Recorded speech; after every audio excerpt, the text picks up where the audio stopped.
Assalamualaikum warahmatullahi wabarakatuh. Saya Salsabila Agatha Nurjanah, NPM 2110310500031 kelas 3A, Prodi Pendidikan Matematika, Fakultas Keguruan dan Ilmu Pendidikan, Universitas Singapura Bangsa Karawang. Di sini saya akan menjelaskan mengenai materi turunan fungsi aljabar, mata kuliah Kapita Selekta Geometri dengan dosen pengampu Ibu Atinwarni MPD.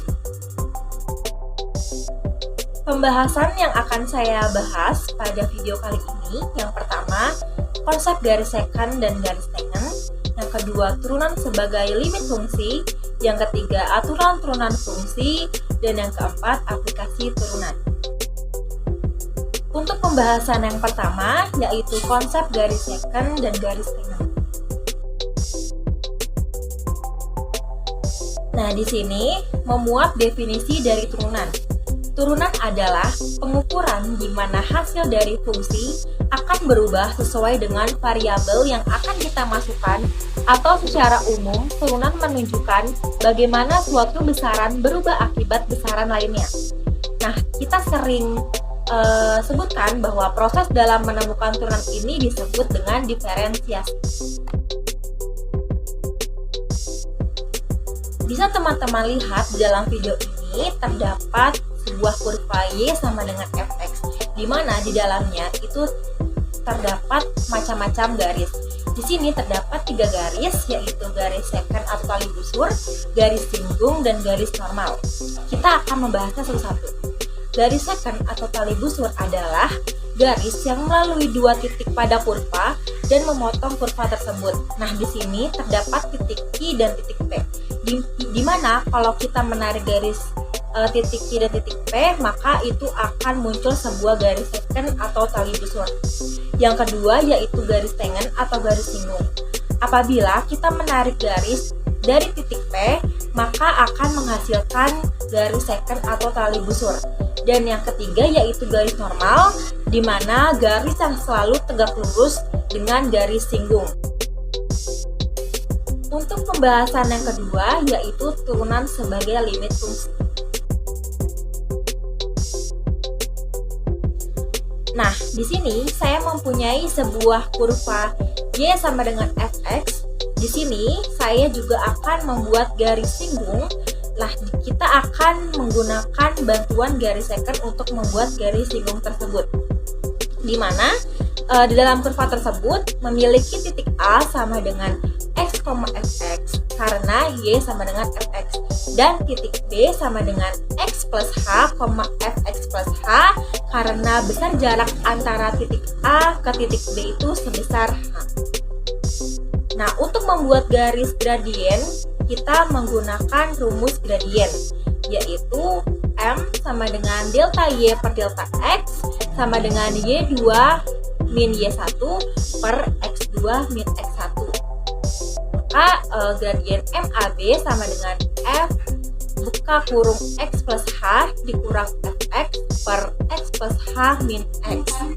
Maka MAB sama dengan F dikali X plus H dikurang Fx per H. Lalu selanjutnya kita akan mencari bagaimana cara untuk mencari garis tangen atau garis singgung tersebut. Nah, pada gambar di dalam video yaitu garis sekant dengan titik B, kita akan dekatkan dengan titik A, maka akan menghasilkan garis singgung yang akan kita cari. Atau dengan kata lain, H mendekati 0 atau jarak dari titik A ke titik B akan mendekati 0. Maka garis singgung dari kurva tersebut akan kita cari menggunakan rumus H mendekati 0, yaitu limit H mendekati 0 dy per dx. Maka garis singgung AB sama dengan limit H mendekati 0 Fx plus H dikurang Fx per H. Nah, maka rumus turunan dari fungsi yaitu F aksen A sama dengan limit H mendekati 0 F A plus H dikurang FH per H. Di sini saya mempunyai sebuah contoh soal dengan kurva fx sama dengan 2. Kita akan mencari turunannya dengan rumus yang tadi, yaitu kita substitusikan menjadi f aksen x sama dengan limit h mendekati 0, 2 dikurang 2 per h, sama dengan limit h mendekati 0, karena 2 dikurang 2 0, maka 0 dikurang h, maka limit h mendekati 0 sama dengan 0. Untuk pembahasan yang ketiga, yaitu aturan turunan fungsi. Di sini terdapat 7 aturan turunan fungsi. Yang pertama yaitu fx sama dengan k akan menjadi f aksen x sama dengan 0. Yang kedua, fx sama dengan x akan menjadi f aksen x sama dengan 1. Yang ketiga, fx sama dengan x pangkat n akan menjadi f aksen x sama dengan nx pangkat n dikurang 1. Lalu, fx sama dengan ux plus vx, maka akan menjadi f aksen x sama dengan u aksen x ditambah v aksen x. Yang kelima, fx sama dengan a, ux akan menjadi f aksen x sama dengan a dikali u aksen x. Yang keenam, fx sama dengan ux dikali vx akan menjadi f aksen x sama dengan u aksen x dikali vx ditambah ux v aksen x. Yang terakhir, fx sama dengan ux per vx akan menjadi f aksen x sama dengan u aksen x dikali vx dikurang ux dikali v aksen x per v pangkat 2x. Di sini saya mempunyai contoh soal yang kedua, yaitu kita akan mencari y sama dengan 2x min 1 per 3 dikurang 4x.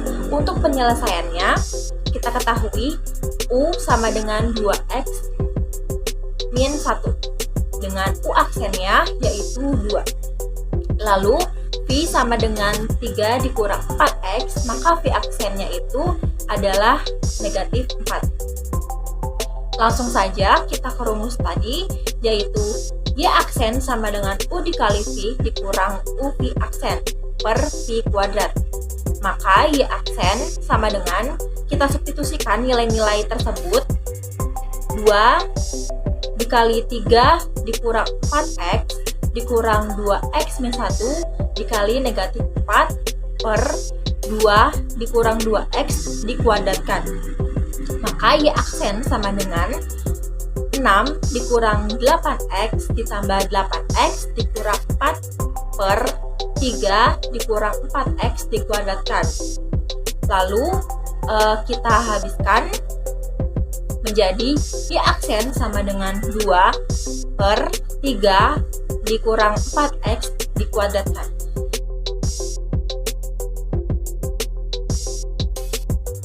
Untuk sebab yang keempat, yaitu tentang aplikasi turunan. Nah, teman-teman, di dalam aplikasi turunan ini terdapat grafik naik dan grafik turun.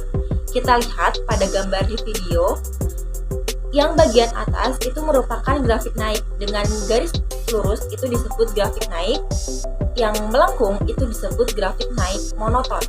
Lalu untuk yang bagian bawah, untuk garis lurusnya itu disebut grafik turun. Lalu yang melengkung itu grafik turun monoton. Nah, syarat dari aplikasi turunan ini, untuk turunan pertama f aksen x ini memberi kita kemiringan dari garis singgung pada grafik f di titik x. Jika f aksen x ini lebih dari 0, maka garis singgungnya itu naik. Lalu, jika f aksen x itu kurang dari 0, maka garis singgungnya itu turun. Ini juga berkaitan dengan fakta bahwa M sama dengan f aksen x. Nah, dari kedua teorema di atas memberi kita cara yang meyakinkan untuk menentukan selang kemonotonan sebuah fungsi, baik itu fungsi naik ataupun fungsi turun. Nah, di sini saya mempunyai sebuah contoh soal, yaitu diketahui fungsi f(x) sama dengan x pangkat 3 plus 3x kuadrat dikurang 10. Interval f(x) naik dan interval f(x) turun terdapat pada. Untuk penyelesaiannya yang pertama, yaitu kita akan menentukan turunan fungsi pertama f(x) yang terlebih dahulu, yaitu f(x) sama dengan x pangkat 3 ditambah 3x kuadrat dikurang 10. Maka f aksen x-nya adalah 3x kuadrat ditambah 6x. Yang kedua, kita akan menentukan pembuat nol fungsi f(x), yaitu f aksen x sama dengan 0. Sehingga 3x kuadrat ditambah 6x sama dengan 0. Lalu 3x dikalikan x plus 2 sama dengan 0, dengan x 0 atau x-nya negatif 2. Nah, di sini kita langkah ketiga, yaitu untuk menguji nilai fungsi f aksen x ini pada garis bilangan. Bisa teman-teman lihat di dalam video untuk garis bilangan tersebut.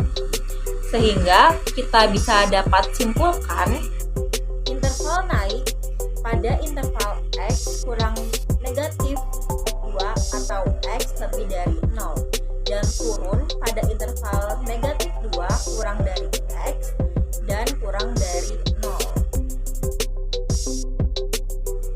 Nah, di sini terdapat keoptimalan fungsi.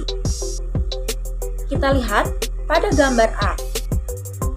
Jika f aksen x1 sama dengan 0, maka titik x1, fx1 itu disebut stasioner atau kritis. Untuk gambar yang kedua, jika f aksen x1 itu sama dengan 0, maka f double aksen x1 itu lebih dari 0. Maka titik x1, fx1 itu disebut titik minimum fungsi. Gambar yang ketiga, jika f aksen x1 sama dengan 0, maka f double aksen x1 kurang dari 0, maka titik x1, fx1 itu disebut titik maksimum fungsi. Untuk gambar yang keempat, di mana jika kita ketahui f double aksen x1-nya itu adalah 0, maka titik x1, fx1 itu disebut dengan titik belok. Nah, di sini terdapat contoh soal, yaitu fx sama dengan x dikalikan x dikurang 3 dipangkatkan. Untuk penyelesaiannya, yang pertama, f aksen x sama dengan 3x kuadrat dikurang 12x ditambah dengan 9. Yang kedua, untuk turunan keduanya, f double aksen x sama dengan 6x dikurang 12. Untuk titik stasionernya itu x1 dan x sama dengan 3. Nah, yang pertama, untuk x sama dengan 1, f double aksen 1 dikurang 6 dikalikan 1 dikurang 12. Sehingga 6 dikurang 12 sama dengan negatif 12. Untuk f f1 sama dengan 1 dikalikan 1 dikurang 3 kuadrat sama dengan 1 dikali 4, maka 4-nya ini merupakan nilai maksimal dengan titik 1,4. Untuk x sama dengan 3, maka f double aksen 3 sama dengan 6 dikali 3 dikurang 12 sama dengan 18 dikurang 12, yaitu 6. Untuk f3 sama dengan 3 dikalikan dengan 3 dikurang 3 dikuadratkan, sehingga 3 dikali 0 yaitu 0. 0 itu sebagai nilai minimum, sehingga titiknya itu adalah 3,0. Untuk yang terakhir, yaitu titik beloknya, yaitu f double aksen x sama dengan 6x dikurang 12, dengan 0 sama dengan 6x dikurang 12, maka 0 sama dengan 6 dikalikan x dikurang 2, sehingga x sama dengan 2. Maka f2 sama dengan 2 dikalikan 2 dikurang 3 dikuadratkan, sama dengan 2 dikali 1 sama dengan 2. Maka titiknya yaitu 2,2. Sekian penjelasan materi mengenai turunan fungsi aljabar dari saya. Mohon maaf bila ada kesalahan penyampaian dalam materi. Semoga apa yang saya sampaikan dapat bermanfaat bagi kita semua. Terima kasih. Wassalamualaikum warahmatullahi wabarakatuh.